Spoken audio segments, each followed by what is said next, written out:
देखिए हर खबर यहीं पर, सब्सक्राइब कीजिए TV9 भारतवर्ष। राम के नाम पे किसी का पेटेंट नहीं हो सकता।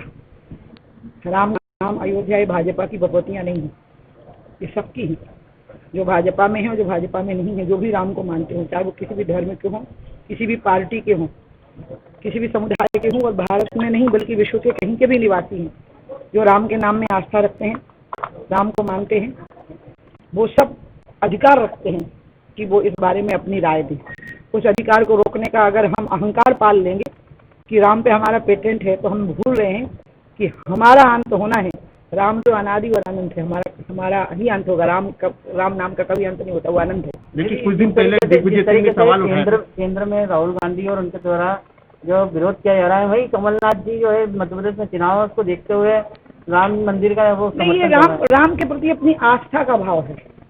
इसमें मैं चुनाव को नहीं जोड़ूंगी, क्योंकि चुनाव का सामना तो हम भी कर रहे हैं। इसलिए इसको हम चुनाव से जोड़ के देखेंगे तो फिर सभी चुनाव का सामना कर रहे हैं। हम तो चुनाव का बायकॉट तो किए हुए नहीं है। इसलिए मैं तो चाहूंगी कि अगर राहुल जी बोल रहे हैं तो शायद इसी वजह से बोल रहे होंगे कि उन्हें कुछ बोलना है, अब वो किसी खास वोट को टारगेट करते हैं बोलते समय। लेकिन उनको ध्यान रखना चाहिए कि सुप्रीम कोर्ट के फैसले के बाद पूरे देश में एकात्मता है राम मंदिर के निर्माण को लेकर के। और मैं फिर राहुल को और उनके जो सलाहकार हैं, जो वामपंथी और हिंदुत्व से नफरत करने वाली विचारधारा के लोग अगर हैं तो वो वामपंथी लोग हैं। उनको हिंदुस्तान से नफरत है, उनको हिंदुत्व से नफरत है। वो उनको सलाह जब देते हैं तो मैं राहुल जी को यही कहूँगी कि दिग्विजय सिंह और कमलनाथ जी से सलाह ले लिया करे राम के बारे में बोलते समय। दिग्विजय सिंह ने भी सवाल उठाया इस पर, तो क्या देखिए? अब देखिए, मैंने आपको पहले कहा कि ये तो लोकतांत्रिक अधिकार है, लेकिन सच्चाई यही है कि आज पूरे विश्व में प्रसन्नता की लहर है। अच्छा हो कि हमारे जो भी विपक्षी दल हैं वो इस प्रसन्नता की लहर में पुष्प वर्षा ही करें, कूड़ा न डालें। उमा जी, कहीं न कहीं आडवाणी जी और मुरली मनोहर जोशी को, क्योंकि इन्होंने राम मंदिर का ही नारा दिया था, राम मंदिर रथ यात्रा निकाली थी, तो आज ऐसा नहीं लगता कि उनको मुख्य अतिथि के रूप में बुलाना चाहिए? वो इतने बड़े लोग हैं कि आज के दिन को लाने में उनका जो योगदान है, इसी के आत्मगौरव में अभी वो तल्लीन लोग हैं। उनको उसी जगह पे बैठने से उनकी कोई महिमा बढ़ जाएगी, ऐसा सोचना बहुत।